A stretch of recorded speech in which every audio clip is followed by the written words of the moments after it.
avant d'aller faire des enregistrements sur la clé USB, on va avoir votre client qui... tourner un peu. On va vous regarder vous.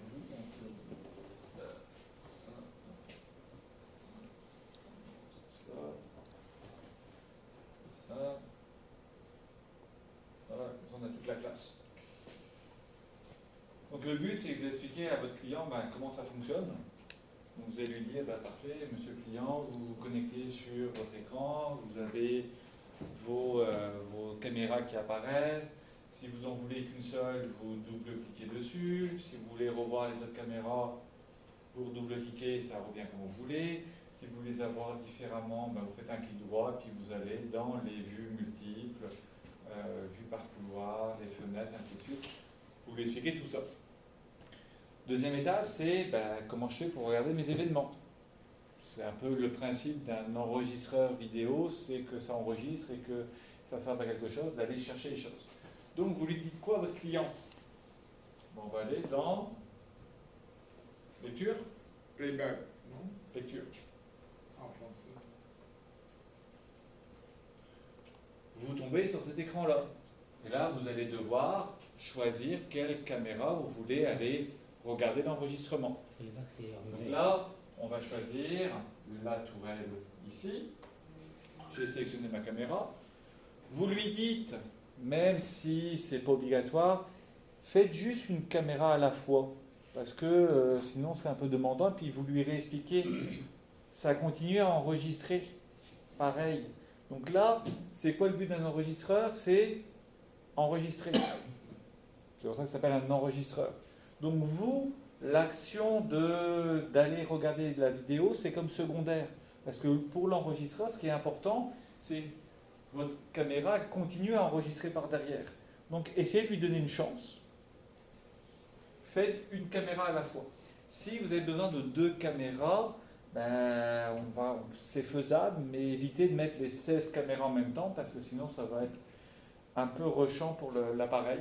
Donc une caméra, c'est bien. De toute manière, vous allez chercher un événement sur une caméra, puis une fois que vous l'avez trouvé cet événement-là, puis vous avez besoin d'une autre caméra dans un autre angle, au moins vous avez eu la recherche, vous allez savoir où chercher. Donc commencez juste avec une seule caméra. Donc j'ai choisi ma caméra qui s'appelle la tourelle, j'ai choisi le mois que je voulais utiliser, j'ai choisi l'année que je voulais utiliser. C'est rare qu'on va changer d'année avec un enregistreur, mais pourquoi pas. Et je vais sélectionner la journée dans le chose. Donc je vais prendre par exemple hier le 8. Et je vais devoir en bas aller dire entre quelle heure et quelle heure. Je ne suis pas obligé de donner telle heure à telle heure. Je vois que j'ai un enregistrement qui est continu ici, qui se fait tout le temps. Donc je pourrais aller visualiser en cliquant directement. Et je vais pouvoir ensuite aller regarder à 18h56, il n'y avait pas grand monde. On est en pause. Et à 20h18, il y avait du monde. Donc là, on va pouvoir sélectionner. Si votre client a une meilleure idée de quand est-ce que ça s'est passé, vous pouvez lui dire, si vous voulez regarder au début entre 20h30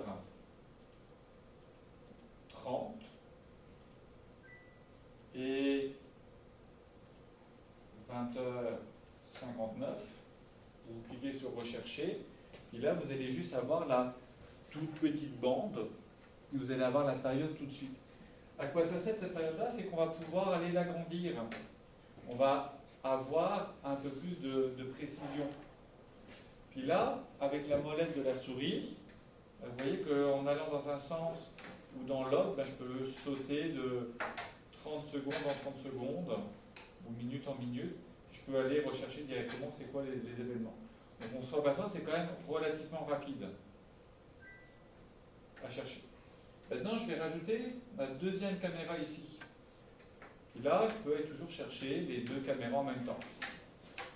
Je pourrais aller chercher ma troisième caméra en même temps. Là, j'ai toujours... Là, c'est un peu plus laborieux. On voit mes 3 événements en même temps.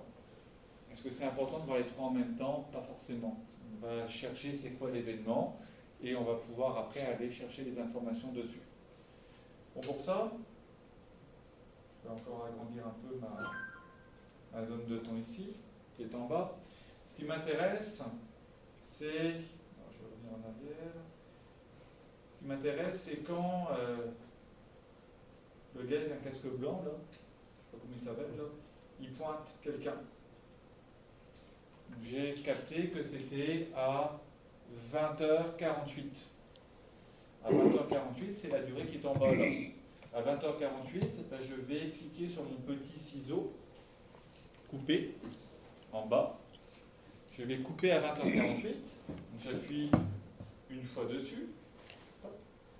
J'ai un petit logo rouge qui apparaît. Et ben, je vais savoir jusqu'à quand je veux aller le faire. Quand est-ce qu'il a fini de pointer tout le monde? Ah, il a fini de pointer tout le monde à 20h51.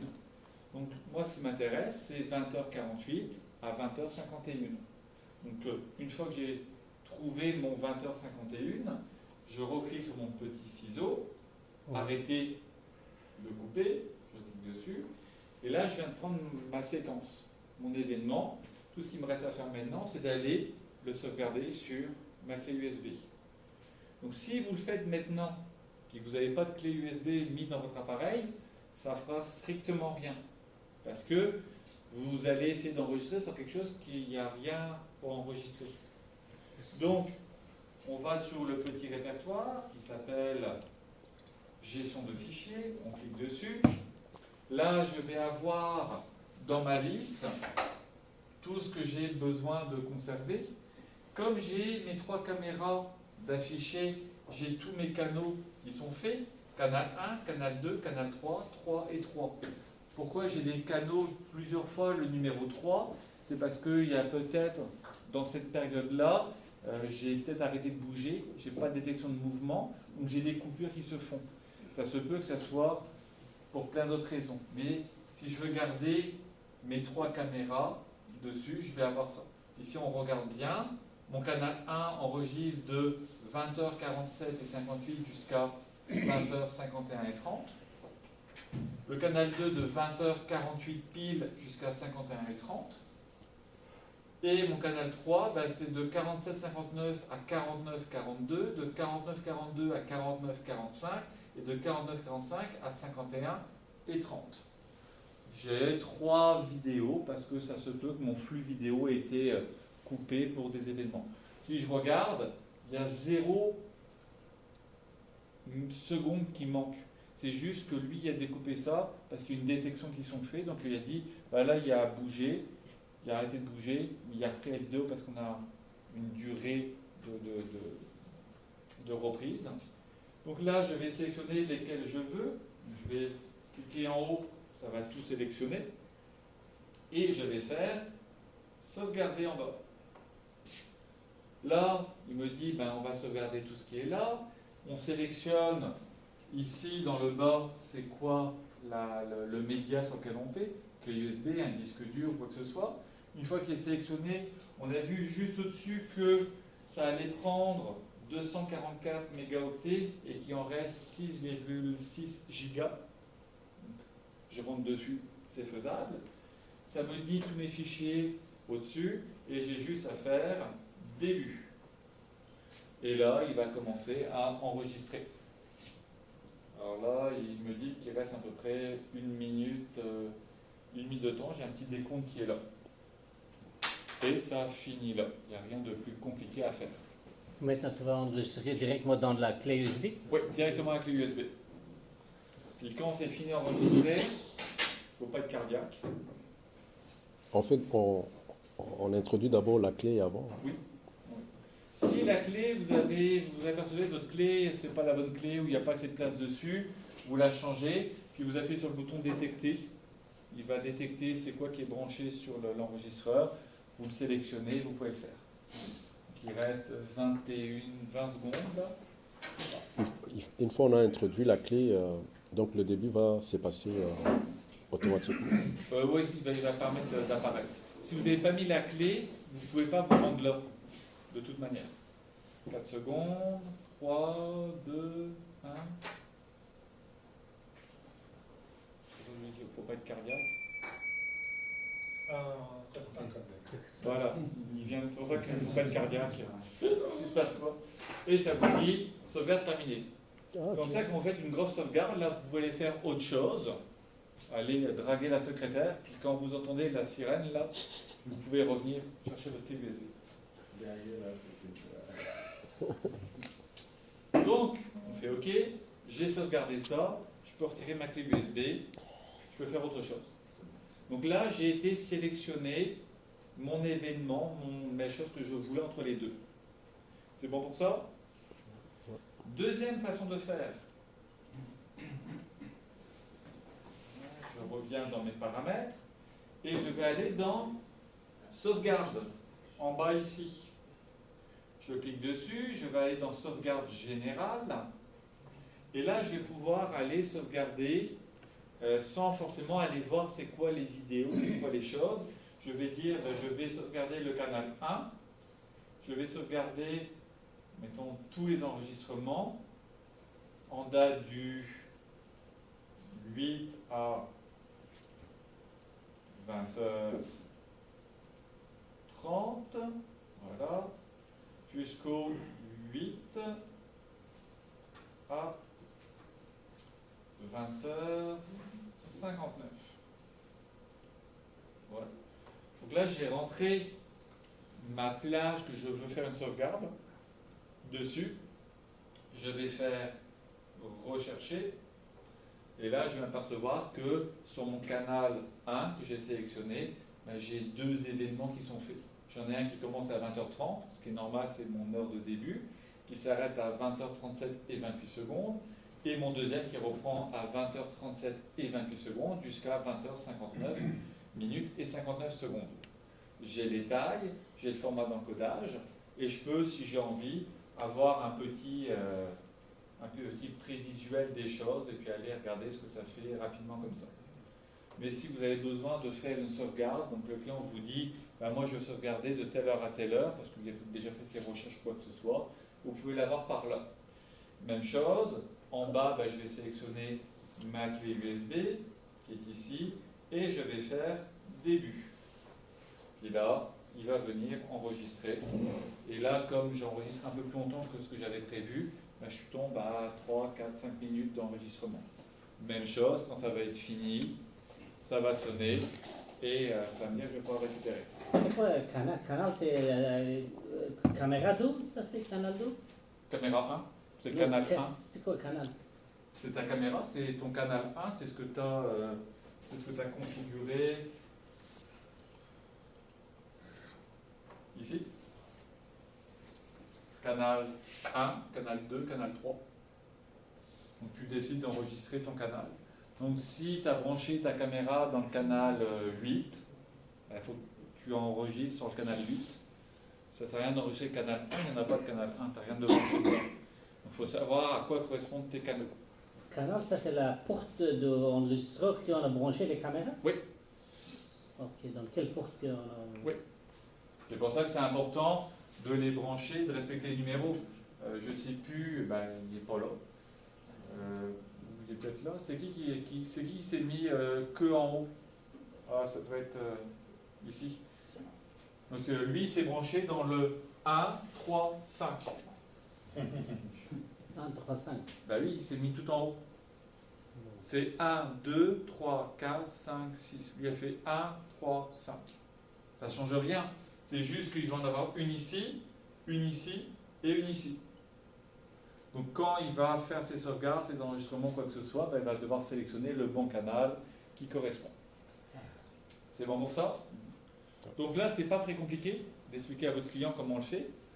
Après, la deuxième étape, mais ça, c'est pas forcément obligatoire de me le montrer à l'examen, mais c'est de dire, parfait, monsieur le client, vous allez après aller sur votre ordinateur, je vais vous installer le logiciel de Viewer Légende, NX, vous mettez votre clé USB dedans, puis vous allez chercher votre fichier, vous allez pouvoir le lire.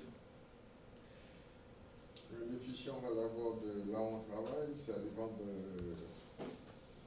On ne parle pas de légende parce qu'il y a différentes compagnies qui utilisent différents types de caméras.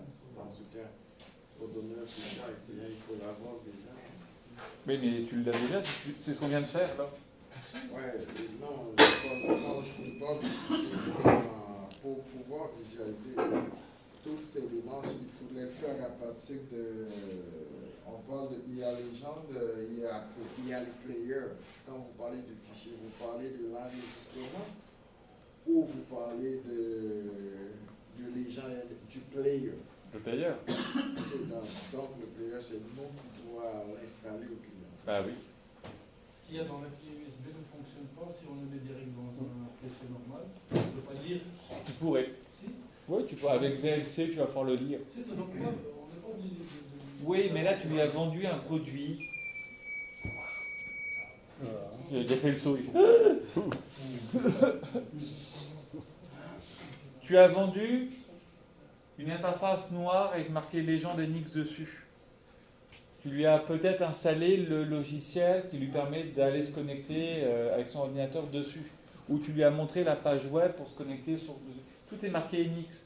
Et là, d'un coup, tu dis, bah, si tu veux visualiser ça, tu utilises un autre logiciel qui n'a pas rapport. Tant qu'à avoir le logiciel, mettez-lui tout le kit.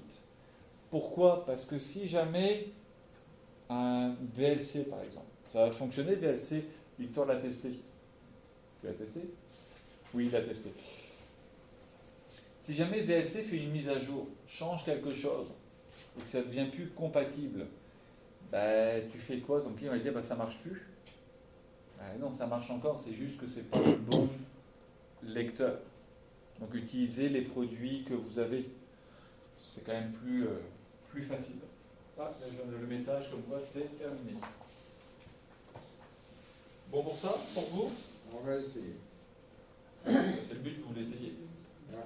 Donc, soit vous allez pour faire les recherches, soit vous allez directement chercher, vous avez la petite bande de défilement, puis vous allez regarder, couper exactement ce que vous voulez, la période que vous voulez, soit vous faites une sauvegarde en bloc directement, avec une durée de début, une durée de fin, sans avoir le visuel en tant que tel, mais des fois ça peut être utile de dire, ben, moi je veux conserver en mémoire de telle heure à telle heure, ou tel jour à tel jour, il s'est passé un événement, j'ai pas le temps de regarder à quel moment s'est passé l'événement, mais je veux pas perdre, parce que j'ai juste une semaine d'enregistrement, je veux pas le perdre, donc je vais prendre tout le bloc où ça s'est passé, puis je le traiterai par après. Bon, moi je vais faire une sauvegarde dessus.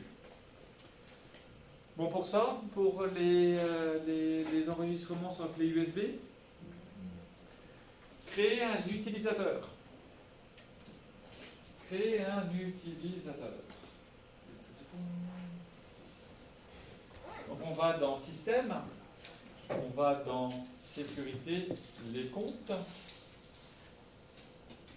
J'ai qu'un seul utilisateur pour l'instant. On va en créer un deuxième. J'ai deux façons de faire. Deux choses que vous devriez comprendre parce que vous faites du contrôle d'accès. Soit je crée mon utilisateur, mon user, puis je lui mets ses droits qu'il a besoin. Et là, je vais lister ça. Mon utilisateur va être unique. Ou alors, je vais créer un groupe. Je vais donner des droits au groupe. Et ensuite, quand je vais avoir un utilisateur, je vais l'associer à un groupe ou à un autre groupe. Donc comme ça, quand vous créez des utilisateurs, parce qu'on peut en créer plusieurs utilisateurs, c'est ça un peu le but, vous n'avez pas besoin de vous retaper tous les droits à chacun. Vous avez créé le groupe, puis à ce moment-là, c'est plus facile de le remettre. C'est quoi les groupes que vous allez avoir par défaut? Par défaut. Qui serait intéressant d'avoir sur un enregistreur? Ça c'est par défaut, ça c'est une admin. Non, mais c'est quoi? Oui, le admin, il est là par défaut. Mais c'est quoi les utilisateurs, le type d'utilisateur que vous allez retrouver le plus souvent dans une installation? Le client, oui, mais L'administrateur. on l'a déjà. L'installateur aussi. Quoi? Visiteur. Tu laisserais tes caméras à un visiteur? Non, pas les Non, l'installateur. Police? L'installation. Installateur, c'est administrateur. Ah ouais. Secrétaire. Mettons. Secrétaire. Secrétaire. Qu'est-ce qu'elle a le droit de faire, la secrétaire? Est-ce qu'elle a le droit d'aller ajouter des utilisateurs? Non. Non. Non. D'effacer le disque dur? Non. Juste visionner. Juste visionner. Parfait. Donc c'est-à-dire que la secrétaire, le groupe secrétaire, ben, c'est peut-être regarder temps réel. Ça veut dire que le groupe secrétaire va juste voir les caméras en direct. Là, il se passe un événement, il se passe quelque chose. Qui est-ce qui a le droit d'aller regarder ce qui s'est passé? Oui. Propriétaire, directeur, gestionnaire. Donc on pourrait très bien avoir un groupe gestionnaire. Qu'est-ce qu'il fait le groupe gestionnaire? Bon ben, il peut regarder en temps réel,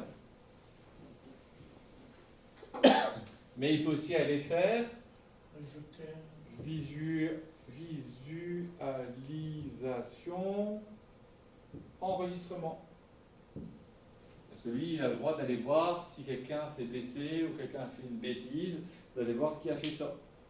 Est-ce que mon gestionnaire il a le droit d'aller effacer des vidéos? Pourquoi pas? Si c'est lui qui a fait la bêtise, ça serait pratique. Donc peut-être que j'ai un direction. Direction, ben, il va avoir les mêmes droits que le gestionnaire, plus effacer. Alors, effacer ou peut-être faire des sauvegardes. Le gestionnaire il a le droit d'aller regarder les enregistrements, mais il n'a peut-être pas le droit de sortir des informations. Mettons qu'on veut le mettre à la porte et puis il part avec des secrets industriels ou quoi que ce soit. Il y a peut-être juste le droit de visualiser sur la machine, mais pas de faire des copies. Pourquoi? Parce que tu veux pas qu'il ait tourné la caméra sur les toilettes et puis qu'il puisse... Donc, la direction va faire la même chose que le gestionnaire. Donc, c'est gestionnaire plus sortir les informations, faire un backup.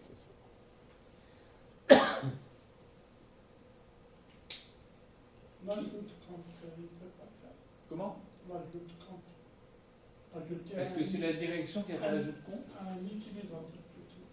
Est-ce que ça serait la direction qui fait ça? On va peut-être créer un groupe RH, ressources humaines. Ressources humaines, tout ce qu'ils peuvent faire, eux, c'est gérer les utilisateurs, les ajouter ou les enlever. Parce que de toute façon, ressources humaines, ils n'ont pas besoin de voir des caméras, ils n'ont pas besoin de regarder des événements, ils n'ont pas besoin de les sauvegarder. Eux, ils gèrent du monde. Donc, un groupe, relation qui va juste gérer les users. Enlever ou ajouter? Les deux, peu importe. Comprenez juste que, dépendamment de ce que vous avez, de l'infrastructure que vous avez, vous pouvez gérer des choses différemment. Le but, c'est de faire ça. Parce que les secrétaires, ben, vu que ça prend un login et un mot de passe, soit vous vous dites, ben, c'est pas grave, je vais donner un mot de passe 1, 2, 3, 4, puis je vais le donner à tout le monde et de toute façon, ça ne change rien. Ou vous voulez le donner un mot de passe à chaque personne pour être sûr que ce soit la bonne personne qui se connecte dessus, et que quand la personne ne fait plus partie de l'entreprise, les ressources humaines vont éliminer son utilisateur, plutôt que de laisser un mot de passe standard, peu importe. Ce qui veut dire que quand mes ressources humaines vont ajouter un utilisateur, ils vont sélectionner le groupe. Ouais. Même le groupe là aussi. Maintenant, c'est une nouvelle personne de ressources humaines, elle va pouvoir gérer en plus. Donc au lieu de, parce qu'il y en a quand même 118 de critères, au lieu de devoir à chaque fois qu'on ajoute un utilisateur sélectionner les 118 bons utilisateurs, se souvenir à quoi ça correspond, on peut créer des groupes, et on va associer les groupes aux utilisateurs, c'est plus simple. Je vous recommanderais de faire des groupes. Comprenez pourquoi, c'est quand même plus facile à gérer par après. Comment ça fonctionne un groupe? Ben, c'est simple, on appuie sur ajouter un groupe. Ajouter le groupe. On va lui donner un nom. Là, on va mettre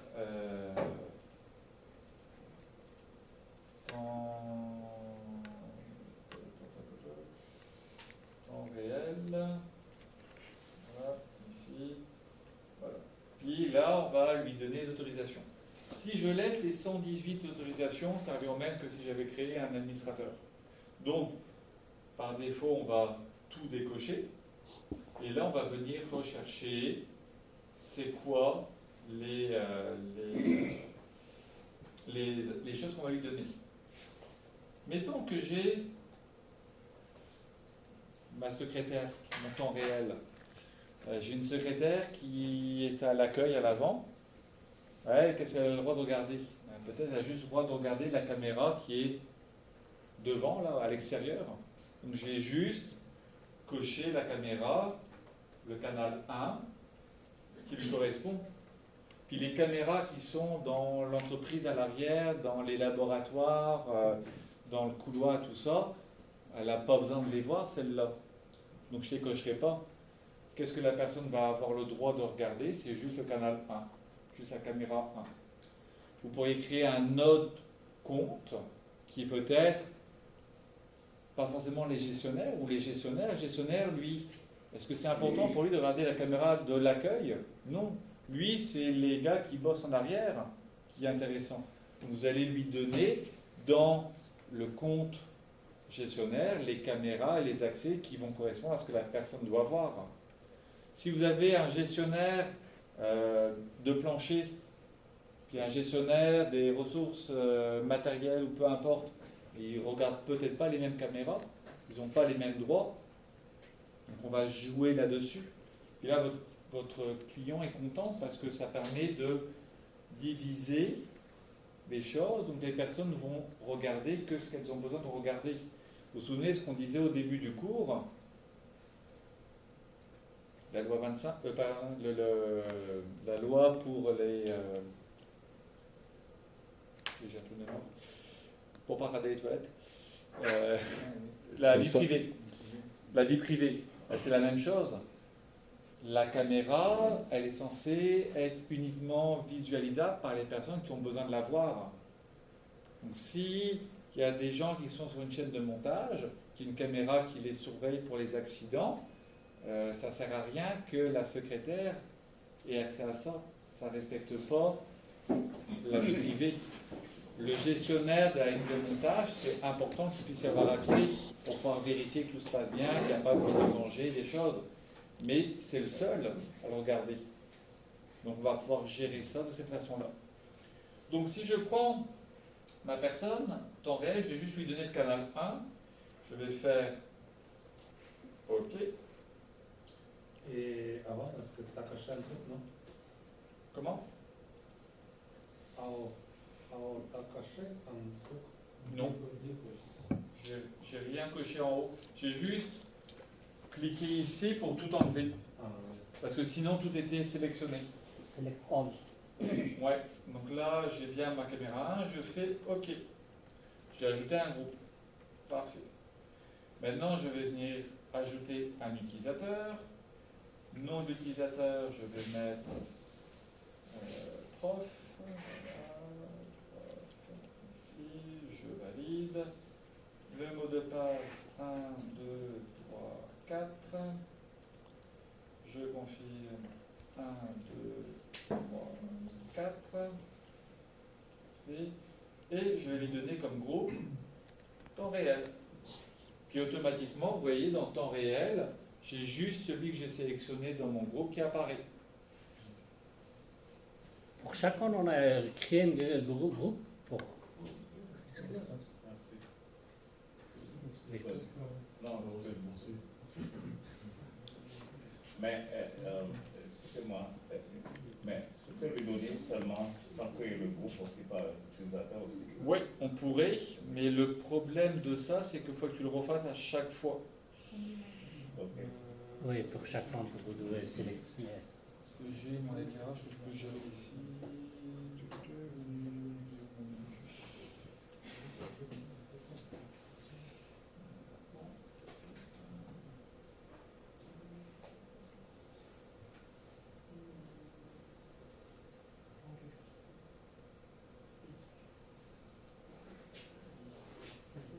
comme ça. Ouais. C'est mieux. À la limite, mais dans le cas où on a deux NVA sur les autres, plusieurs, Ouais. ça veut dire à chaque fois il faut faire dans le premier, Dans le deuxième. Oui. C'est pour ça que là, vous allez rentrer sur le logiciel. Dans le logiciel, vous allez créer des utilisateurs dans le logiciel. Et quand vous créez des groupes dans le logiciel, vous êtes administrateur, vous créez des utilisateurs dans le logiciel, vous donnez des accès à des canaux sur des enregistreurs différents. Vous faites la même chose, mais dans le logiciel. Là, mon utilisateur que j'ai créé là, il va apparaître dans les utilisateurs du logiciel. Je parle du logiciel. Ça veut dire si je fais un utilisateur dans le logiciel, c'est pour tous les NVA. Oui, Ok, qui sont enregistrés dessus. ok. En fait, tu donnes les accès dessus. Donc là, mon utilisateur est créé avec succès. Je fais OK. Je vais quitter. Je vais venir ici. Je vais venir me changer d'utilisateur. Donc ici, je sélectionne prof. Je rentre mon mot de passe. 1, 2, 3, 4. Et automatiquement, ma deuxième caméra, là, je ne l'ai pas. Je vois qu'il y a des choses qui sont au-dessus, mais j'ai aucun visuel. J'ai juste mon canal 1. Donc j'ai le droit que de regarder celle-là, de caméra. On fait comme ça les choses. Donc là, vous allez pouvoir gérer vos utilisateurs, créer vos groupes d'accès. Sinon, vous le faites individuellement, puis vous espérez pas en avoir oublié. Ou vous espérez que les personnes aient les mêmes droits, parce que ça serait un peu mauvais d'avoir donné aux personnes qui ont les mêmes droits normalement, mais pas les mêmes accès. Vous avez mal coché les choses, et à un moment donné, il se retrouve qu'il peut supprimer des informations sur l'enregistreur. Maintenant, vous créez juste un utilisateur, c'est ça? Oui. C'est pas le groupe. Si. Ça, c'est l'utilisateur. J'ai créé un groupe qui s'appelle Temps réel, Ok. où j'ai mis que le canal 1 dedans comme moniteur. Puis là, si je fais un clic droit et que je veux aller faire un Juste pour une caméra. Bah oui. Ok. Ouais, c'est parce que j'ai que 2 caméras, donc je fais. Puis là, ici, là, j'ai fait un clic droit, puis d'habitude, je peux aller dans le menu paramètres, et je veux changer quelque chose. Ça me dit automatiquement que je n'ai pas accès. C'est logique, je me suis laissé que Et est-ce que ça fonctionne en ligne aussi? en ligne. La même chose. Donc si je me connectais avec la page web sur l'enregistreur, j'aurais que accès à un canal. Et avec l'application, avec le logiciel, c'est la même chose aussi. Je peux me loguer dessus. Donc on a, en créant l'utilisateur dessus, je vais avoir accès que à ce qu'on lui a donné accès. Si je veux changer ça, là je peux me mettre ici, je peux faire mon code administrateur.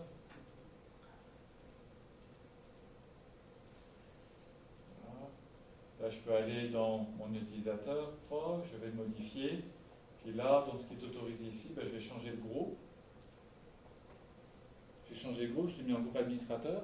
Il n'y a rien de plus qui a été automatiquement coché, mais ça me permet maintenant d'aller cocher ce que je veux que la personne aille faire. Donc si je veux rajouter le canal 2 puis le canal 3, je fais OK.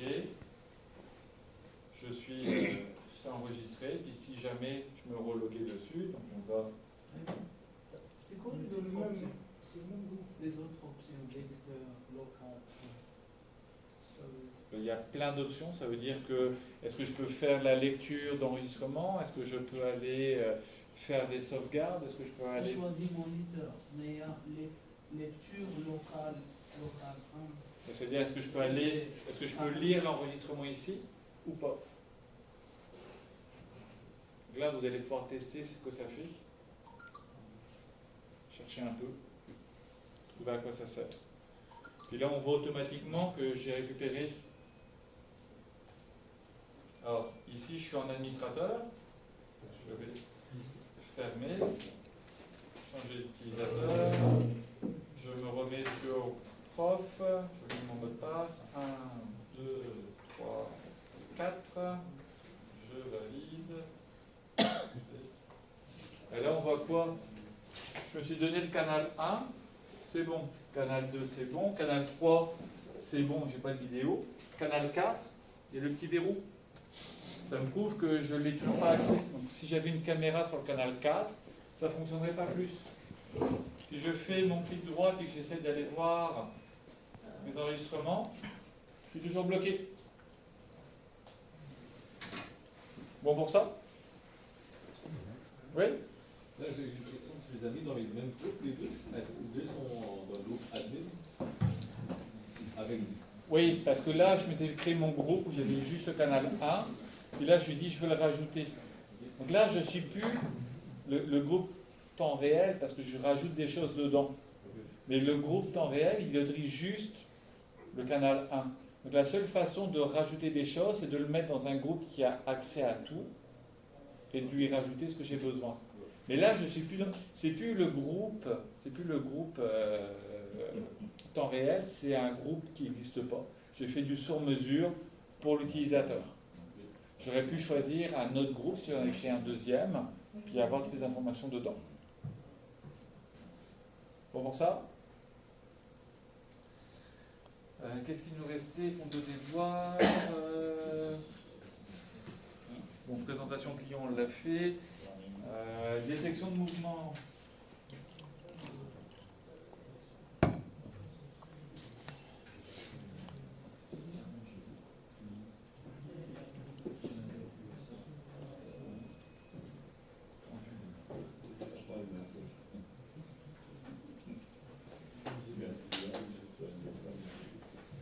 Donc, détection de mouvement, je vais dans événements, détecter, puis là je vais sélectionner mon canal, ici, je n'oublie pas d'activer le bouton, parce qu'il y en a beaucoup qui oublient de l'activer, et je délimite la zone de détection. Donc là je vais enlever ici, je vais enlever ça, et je vais rajouter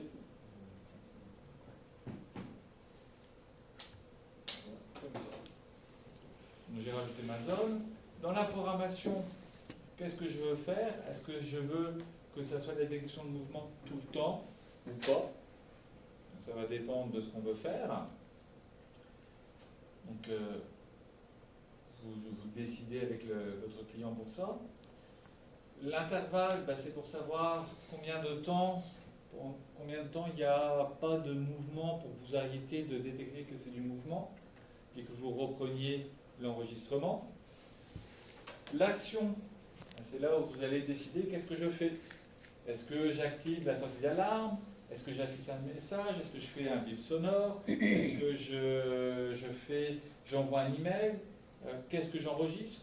Ça se pourrait très bien que vous ayez une caméra basse qualité, pas terrible, puis que vous décidiez que quand elle détecte un mouvement, ça soit une autre caméra qui enregistre.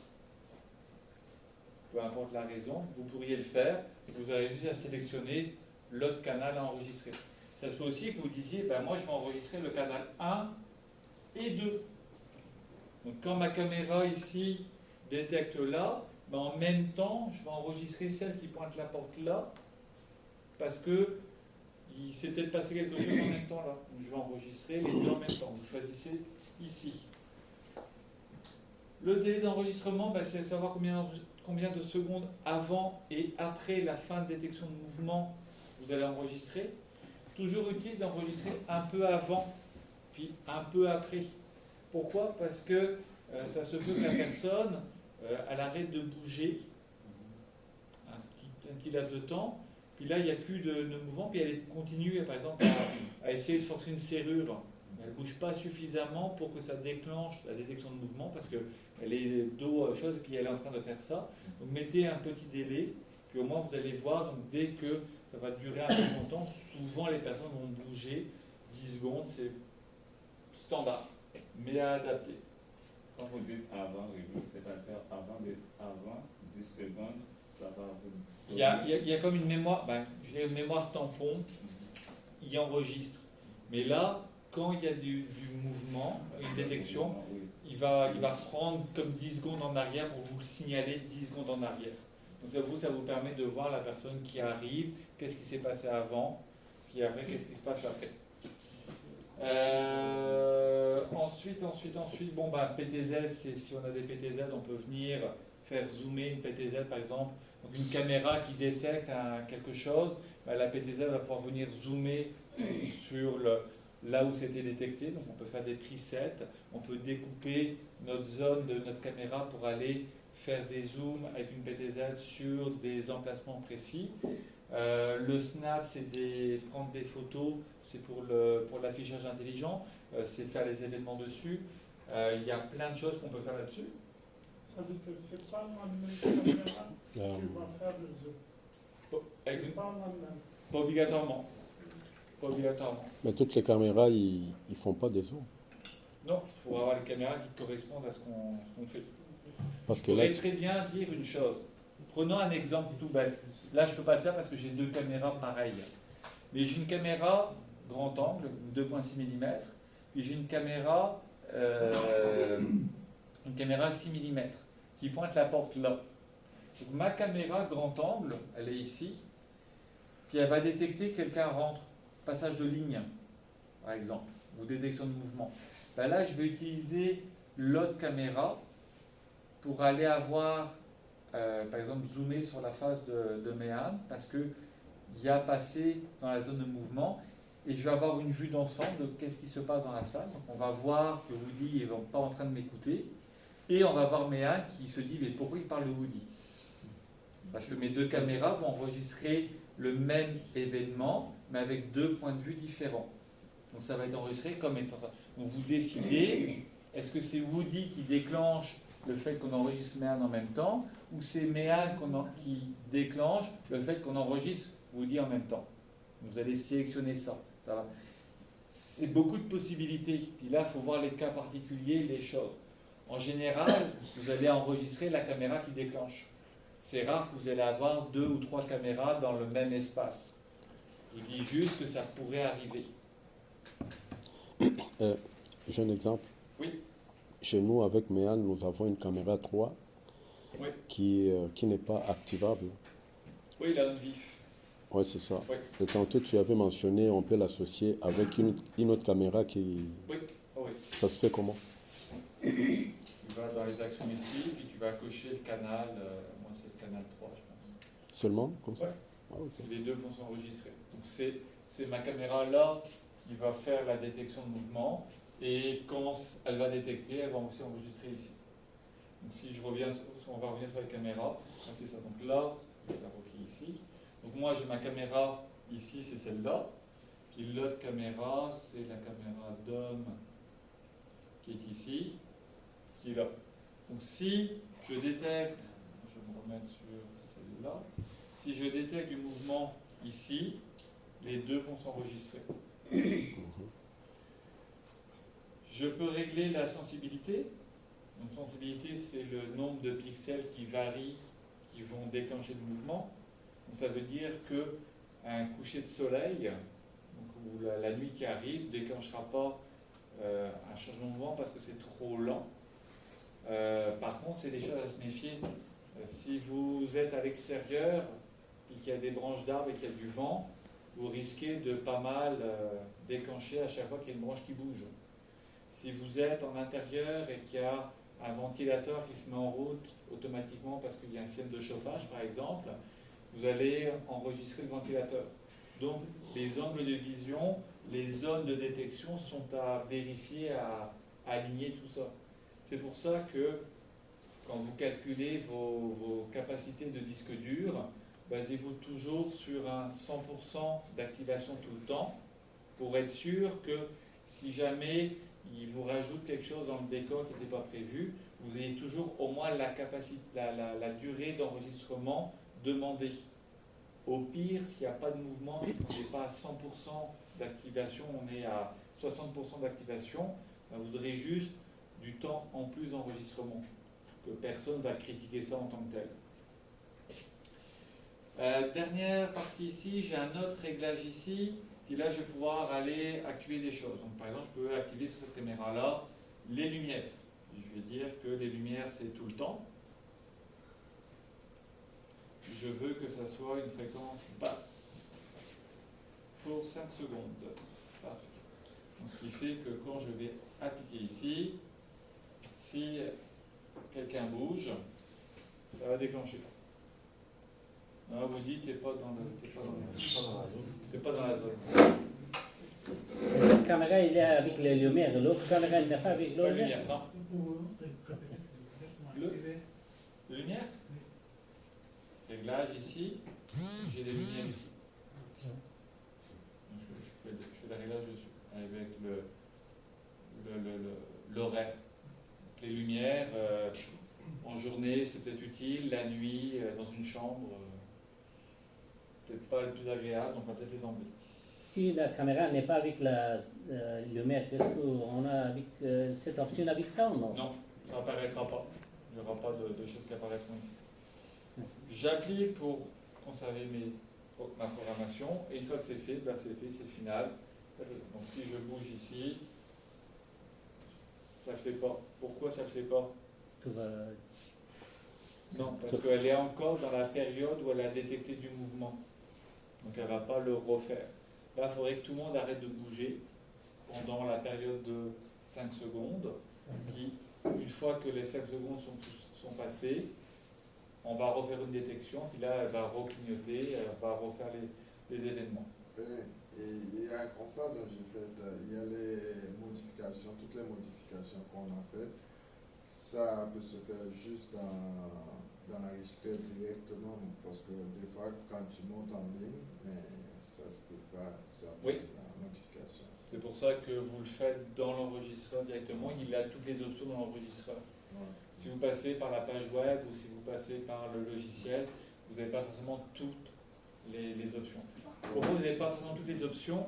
C'est parce que ça serait bête de donner l'accès à des pirates informatiques ou à des personnes à plein de choses, alors que tout ce qui vous protège de vous connecter à distance dessus, c'est un login et un mot de passe. Voilà, c'est comme les groupes. On peut créer un user à partir de l'application en ligne, mais créer le groupe, on peut donner genre quelques gens. Dans l'administrateur, c'est comme ça demande déjà un mot de passe, mais pour créer un user, par contre, on ne peut pas créer un groupe. Il y a des choses que vous n'avez pas. C'est bon pour ça? Ça a fait le tour? Mais on va faire le tour maintenant. Maintenant, vous allez tester sur le bord, vous allez vous entraîner, regarder. Mehdi qui me pose la question, c'est quoi lecture et tout ça, il va le découvrir. Puis on va le faire de cette façon-là. Bon pour ça? Des questions? Des choses que vous voulez qu'on regarde avant de... Hier soir, on m'a dit qu'on a branché la caméra avec l'envers, on doit activer. Oui? Peut-être qu'on va dire. Ouais, tout n'est pas là.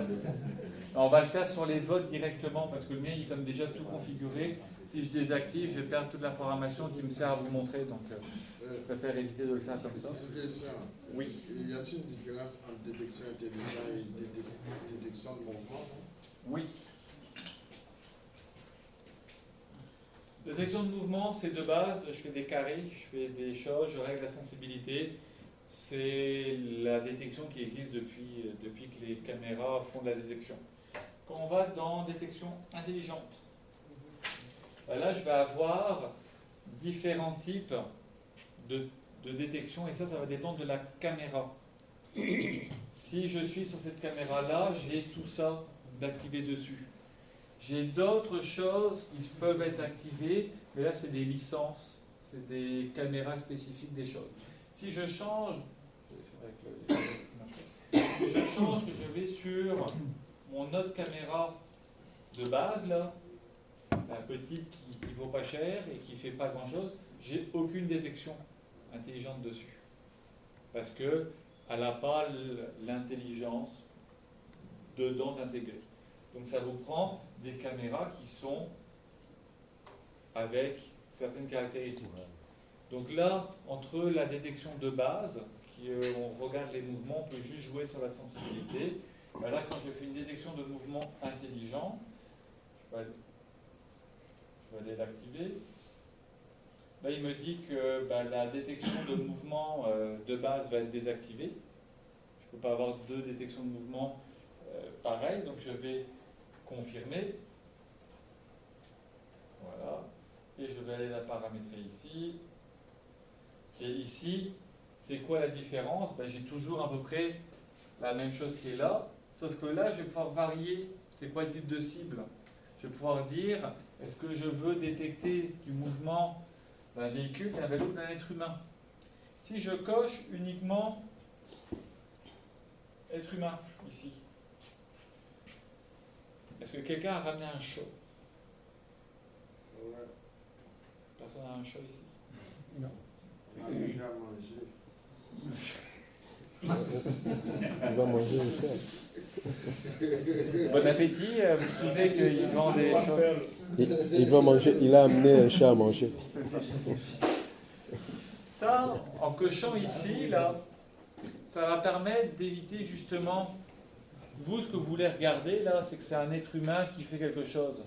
S'il y a un chat qui passe, ou un chien qui passe, ou un écureuil qui passe, la détection intelligente va dire, c'est pas un être humain, ou il est très bien déguisé en raton laveur, l'être humain, et donc du coup, il ne déclenchera pas d'enregistrement. Être humain, ça veut dire que c'est une personne, non?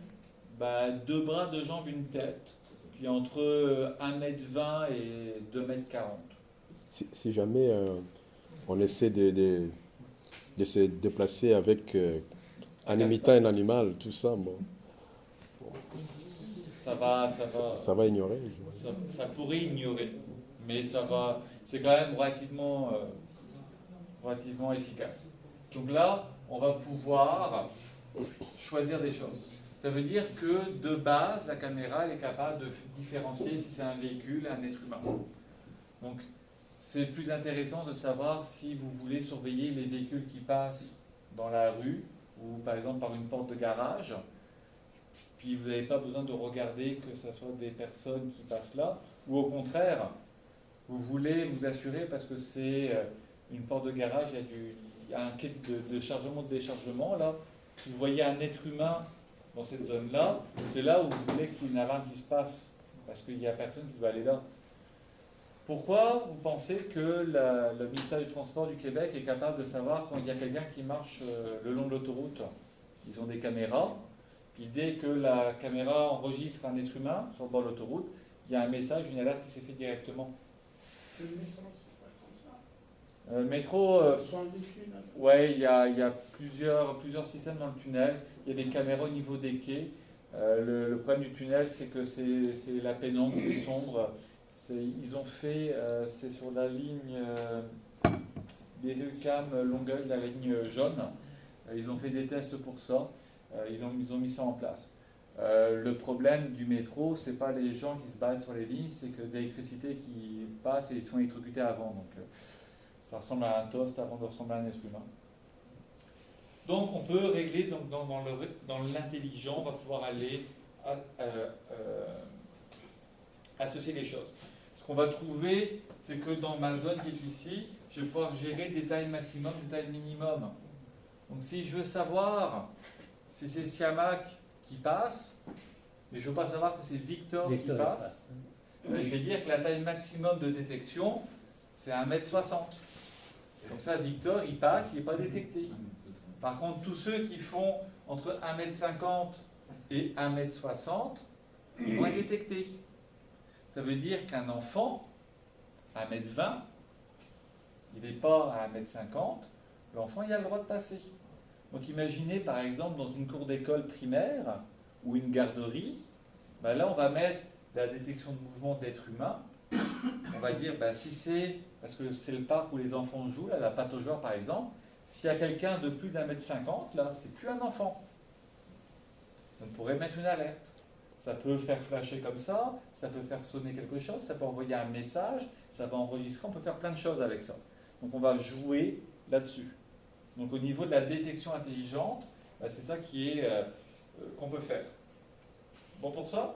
Oui, dans la partie alarme à haut pot, est-ce qu'on peut brancher une sirène directement ou bien on peut... Non, il n'y a pas, faut passer par un relais, Faut un petit relais, là, comme les PGM d'alarme. On passe par un petit relais puis on va mettre une sirène directement. Si on regarde ce qu'on a d'autre, on a, je vais dépêcher ça, on a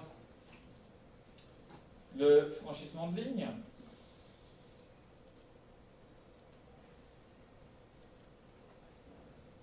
Franchissement de ligne, ben c'est simple. Je trace une ligne et je veux savoir si je vais d'un côté ou de l'autre. Je peux sélectionner, je passe de A et B ou de B vers A. Je pourrais juste savoir, par exemple, je le ferai sur la porte qui est là. Tous ceux qui sortent, c'est pas grave. Mais s'il y a quelqu'un qui rentre, je pourrais faire détecter.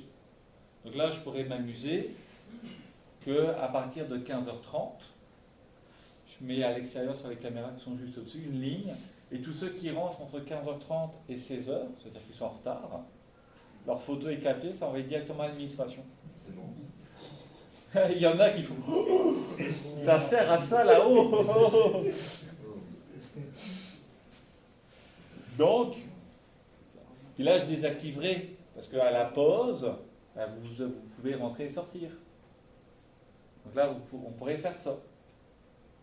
C'est le fun. Bon, pas pour vous, là, mais à installer, à proposer. Vous dites ça, là. Vous allez dans une école secondaire, vous dites à l'enseignant, hey, tu n'as plus besoin de prendre les présences. Automatiquement, quand quelqu'un est en retard, là, c'est envoyé à la direction. Allez, les profs, ils vont vous aimer. C'est pas bon.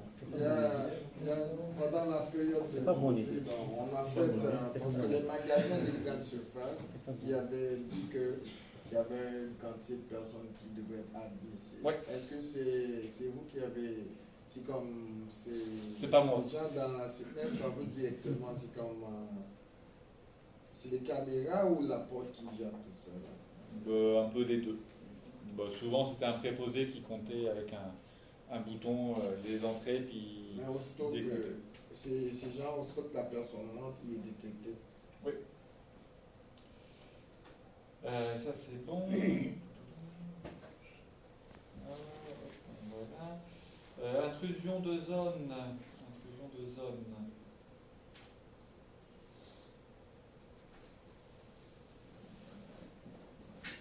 Intrusion de zone, ça va être la même chose, sauf que là, j'ai pas de question de passage de ligne ou de l'autre. Je rentre dans la zone. Donc, quand je rentre dans ma zone, donc je peux avoir du mouvement ailleurs, mais quand je pénètre la zone, je vais avoir mon alarme qui est envoyée. Puis là, on voit le carré qui me suit parce que c'est moi qui bouge.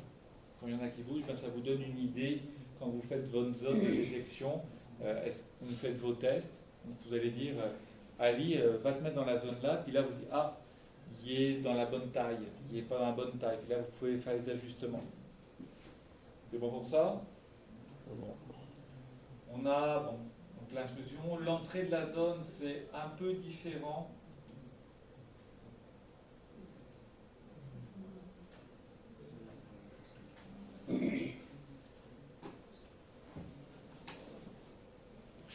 On a entrée de zone et sortie de zone.